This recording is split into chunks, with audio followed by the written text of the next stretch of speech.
check outside, where ideas they trade, thoughts find out, and every conversation explores the art of thinking beyond the obvious. And today I have my special guest. He's entrepreneur, author, and wow, a podcast guest for sure. No other than Mr. Daryl Dittmer. Thank you so much, Daniel. Thanks for having me on. Great to be here. Welcome, Mr. Daryl. And can you please introduce more about yourself that I missed? Sure. Well, there's there's a lot of the story that I guess we'll probably be getting into, but I come from the Midwest in the U.S., Michigan, and I was born in Detroit and grew up around the Detroit area. Dad was a mechanic. Mom took care of us kids, so we didn't grow up with too much in terms of money. And I know it was a struggle, although we didn't necessarily think about it that way then. But there were certainly, as I look back, indicators that that things were tight, and that was fine. It was a great way to grow up. I understand we're going to be talking about success in many areas of life today, Daniel. So I'm excited about that, and I just want folks to know that I didn't come up with much, and every bit of success that I've had since that time, I'm extremely grateful for. Anyway, I'll just leave it there for a second, Daniel. If you want to jump back in, and we can take it in whatever direction you'd like. Yes, and thank you so much for sharing your knowledge and wisdom to the world, Mr. Daryl. Thank you. As you said, let's talk about true success. It means success in all areas of life. So tell us, the common narrative of success is often about wealth, title, and power. When did you first realize that this definition was incomplete or misleading for you?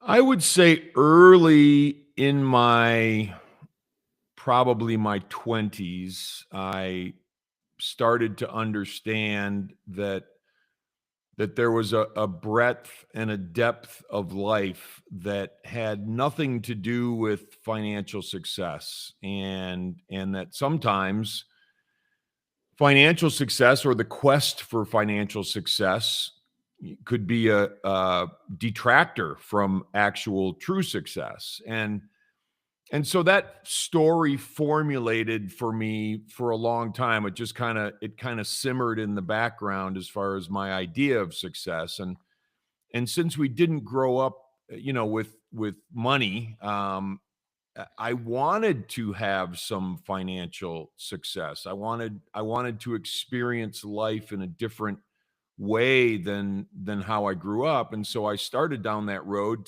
to see what I could do about having financial success. And along the way, part of my story as a youngster was I got involved in drinking and drugs, and it progressed fairly rapidly to the point where when I was 19, I went through drug and alcohol treatment. And so coming out of that, I felt like I had something to prove, to myself, to my family, to the world. I wanted to do things differently.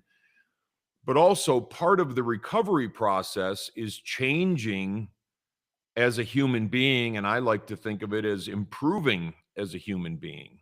And so that was playing as part of a thread in my life, but also that was simmering in the background too. Just those two things that can be competing sometimes: going for financial success, and also being the best human being that I can be. And so probably I would say 10 years later, maybe early 30s, and I was starting to have some financial success, but I was beating myself up trying to achieve that financial success. And physically I was taking a beating, and emotionally and mentally, it can be a tough world to try to achieve that. And so I started to look at success differently. And success to me became, and we can dive into what more of what this means, but success to me became waking up in the morning with a smile on my face. And that was a big change for me. And but it was very much a turning point in my life as well. Mr. Darrell, I want that financial success too, as you said. How do you personally define true success or success in all areas? What are the key pillars of life domains that must be thriving for you to feel truly successful? For me to feel truly successful, I have to have some peace and serenity in my life, and contentment. Um, and those things are, that isn't necessarily easy to achieve. I'm definitely a type A personality. I have a lot of energy. I like to do things. I don't like to be um, static for too long. I like to just get things done. And so for someone like me to step back and quiet myself and learn how to quiet myself was very challenging. So I took up meditation. I took up breath work, that sort of thing, over many years, and I was able to achieve that peace. Another thing is feeling like I'm waking up and being grateful. And that is, to me, that was a practice that I had to embark upon, you know, 3 or 4 decades ago, in terms of just recognizing consciously and intentionally what I've been gifted in this life. And probably the biggest thing in that regard is the fact that I have life, the fact that I'm on this planet, that I showed up here and I have an opportunity to have true success. And that was a place that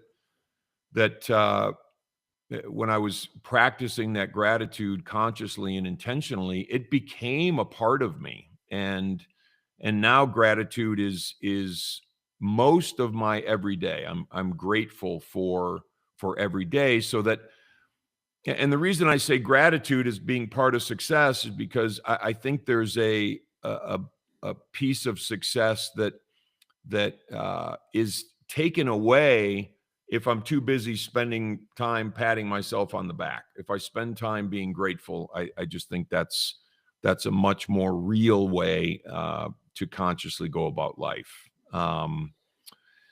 And there's relationships, I think, are also a function of success in my life. I have a wonderful relationship with my wife. We've been married over 20 years, and and we grow together. We have separate lives, but we also grow together, in terms of just how we approach life. I work on myself very consciously. She works on herself very consciously, but our relationship comes together as well, and it's a beautiful thing when we're not trying to fix each other. We're worried about fixing ourselves and then bringing our best selves to the relationship. I think the maybe the last thing I'll mention is having some kind of meaning with our lives. And money for me is not meaning. Money is just a tool. So having something that I'm engaging in or that I'm doing that gives back or contributes or allows me to go about life in a different way. Maybe that's helping people, maybe that's sharing my experiences, whatever that is. um, I do believe that's really important, having a meaning other than my job and going to make money. So those, I think, are some important components of success for me. And happy to expand further if you'd like me to. Indeed, Mr. Darrell. Many people fear that if you don't focus obsessively on their career, they fall behind. How do you respond to that argument that holistic success is a luxury or that dilutes your potential for peak achievement on one area?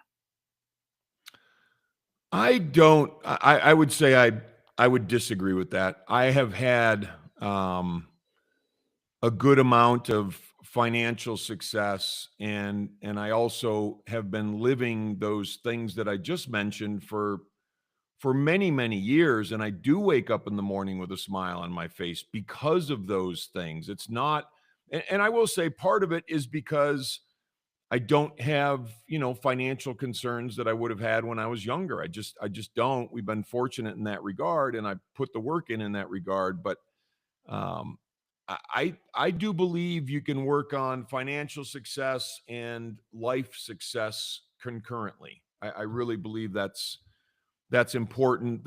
And I believe it's crucial because I believe I appreciate what financial success I've had, and I also, this may sound kind of strange, but I also I stopped trying uh 12, 13 years ago. I stopped trying so hard to make money. I stopped doing what I was doing, and I went to, more of a consulting type mode, which was a lot less money for me, but it was also a lot more fulfillment for me in terms of being able to spend time doing other things, writing books and newsletters and things like that. So I think there's a concurrent relationship with success financially and success internally, that I believe there's a synergy there, and that I can enjoy my success financially and not live for more success financially. I can live for my life, if that makes sense. Makes sense, Mr. Darrell. Is a balance the right word for this? Or is it more about integration, harmony, or simply ensuring that no single area of your life is consistently neglected? I would say that it's, balance, I think sometimes can be an overused term to me. I think there's life points us where we need to go. I truly believe that life gives me the lessons that I need. So if I engage in my daily practices and the things that I have committed to do on a daily basis, I'm taking care of the things that I need to take care of to start my day in the way that makes the most sense for me, with a quiet mind, a quiet heart, and then I can go about my business, and that reverberates throughout the day. So is it a balance? I guess it is a balance, but I also would say that it's daily habits and practices and things that I'm committed to doing outside of waking up, brushing my teeth, and trying to go make money. There's some other things that we can do to advocate for ourselves and how we are in here, as opposed to just the money aspect of it. In your book, When I Stopped Fighting, did you talk about success? I did, and I talked about one of my friends. Some of the things that I've already discussed, which success being for me waking up in the morning with a smile on my face, and one of the friends that I had been in recovery with, and I've since moved, so he's still back where I started in Michigan. But and I this is kind of funny. He had some success too, and he owned his own construction business and that sort of thing. And I think a similar journey to me from the perspective of getting in business where he hadn't been in business before, all that kind of thing. And one of the things he said, which I love, and I put this in the book, is he said, I'm so grateful today that I have success in areas where I never used to have areas. And that's just something that stuck with me for probably the last 35 years. Interesting, Mr. Darrell. The practical challenges and tension. Success is one of often comes at the cost of another. Business lunch costing family time. Can you share a time you face a significant trade-off, and how do you navigate that decision? It's all about, for me, it's all about being honest with myself in terms of how I am in the world. And in the world means my relationships and my relationships with people that I'm in business with, and my relationships with my wife or my kids. All these things are incredibly important, and I have to be honest with myself in terms of how I am paying attention or not paying attention to those parts of my life. And I've always been, I would say, very um, not concerned, but I've always considered my relationships to be very important. And so I am not the guy who would work 100 hours a week. I just, maybe I would work 60, maybe I would work 70 on a really long week, or a lot going on, or, heavy travel or something like that. But I always tried to do my best to make time for the people that I love and care about. And I think that's crucial to me to be successful, but it's crucial for me to be true to myself. And if I'm not true to myself, then everything in my life is going to suffer. And part of that being true to myself is being true to the people that I care about. What does a practical audit of your life look like, Mr. Darrell? How do you regularly check in with different areas like health, relationships, finances, and personal growth to ensure none are falling? That's a great question. I like that question a lot. For me, and I've been certainly guilty of things dropping off to an extent, but I prioritize uh, what I talk about in my books is I prioritize body, mind, heart, and soul. I prioritize physical, mental, spiritual, emotional, and those are things that I believe are the pillars of our life. We can't rest on three of those pillars. We can't rest on two of those pillars. All four pillars are important and crucially important. So I can't eat, crappy food and a bunch of processed food and a bag of chips before I go to bed and ice cream and all that sort of stuff. I can't do what sometimes I would like to do, um, to the point where it's affecting my life. And not to say that I can't have, times where, tonight, Saturday night, my wife and I are going to have, something that we would not normally have, whether it's some chocolate or, popcorn or butter, whatever it is. So we're going to have those things. We allow ourselves to have those things, but outside of that, we have disciplines that we've set up for ourselves to ensure that we don't go off the track.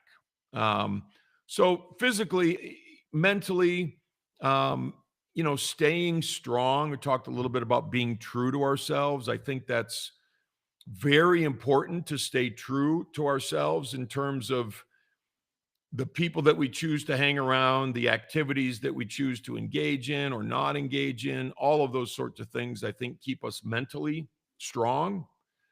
And we can undercut our mental strength or mental health if we do things that don't align with how we know we need to be at any given moment. And I think that's crucially important.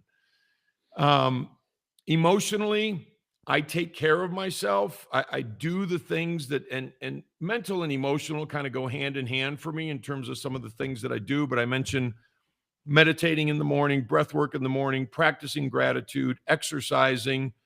All of those things support uh, support the entire foundation, support the mental, the physical, the emotional, and the spiritual. So I don't go far off the rails. Now, I have in my life, have I gone far off the rails? Absolutely. But it's been a long time since I've allowed something to overcome me to the point where it's having a negative effect on my life. Mr. Darrell, Mr. Darrell, what is the most common leaking bucket? The area people most often neglect on their path to what they think is success, and what is being long-term cause of that neglect?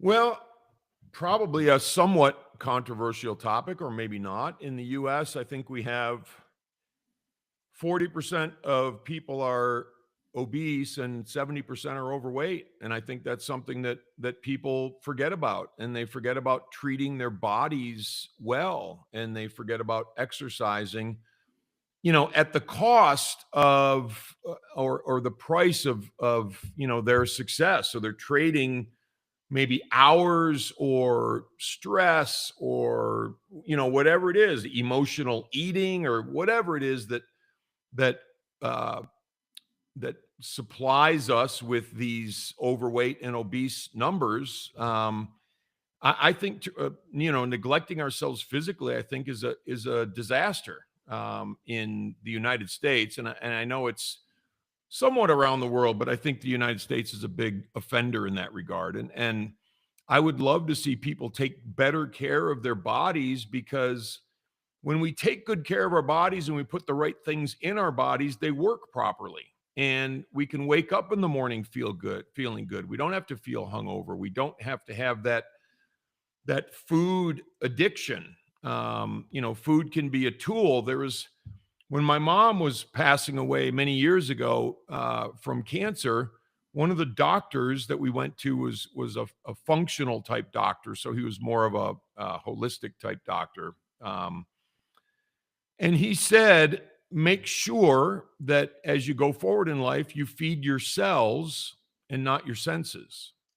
And so what am I putting in my body that's feeding my cells versus what might I want to put in my body that feeds my senses, that feeds my wanting to feel good, or to scratch that itch for some kind of a flavor or taste, or whatever it is at that given point in time. Can I sacrifice what I think is that wonderful feeling for the wonderful feeling of continuing to try to be healthy? And I think that's important for people to understand, that health is why we should eat, not entertainment.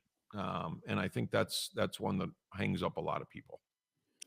Health is wealth, people. And Mr. Darrell, if it's true success is the goal, how does that change the way you measure progress on a daily or weekly basis? What are you actually tracking? What am I tracking? Yes, please. I track, and this may sound interesting, but I don't track calories. I don't track meals. I don't track, uh,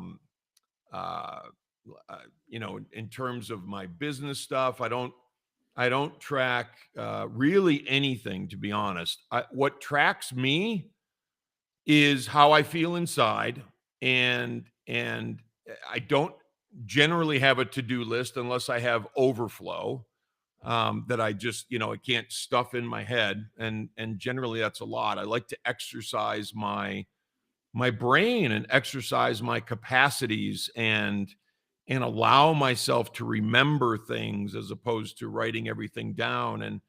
And I do put notes in my phone, in terms of ideas for books and newsletters and articles and things like that. But I really don't track much. My internal resonance, whatever that is at any given time, kind of runs the show, and it tells me what to do, and what to focus on. And it's been running my days and my life for honestly decades now, and it's rarely wrong.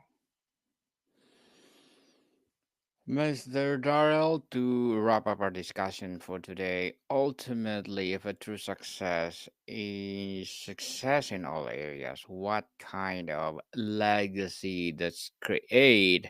Is it less about what you built? From a legacy perspective, I believe that, and I had somebody tell me in business a long time ago. He said we were working on building a company together, and he was the largest shareholder, and I was the second largest shareholder. And he said to me, he said, "This company is going to be part of your legacy someday." And honestly, it turned my stomach. And I didn't tell him at that time, but it turned my stomach because I didn't want a company to be my legacy. And it wasn't that long thereafter that I decided I wanted to go in a different direction, and I did. So legacy for me is what can I leave behind that helps me improve the world? And right now that's books, and I'm going to be getting into some form of coaching and helping people, on a more formal basis. And so that's what I want to leave. I want to leave my my mark on the world with the person that I have been and the stories that I have to tell, so that people can gain something from that and potentially change their lives if they're looking to change their lives.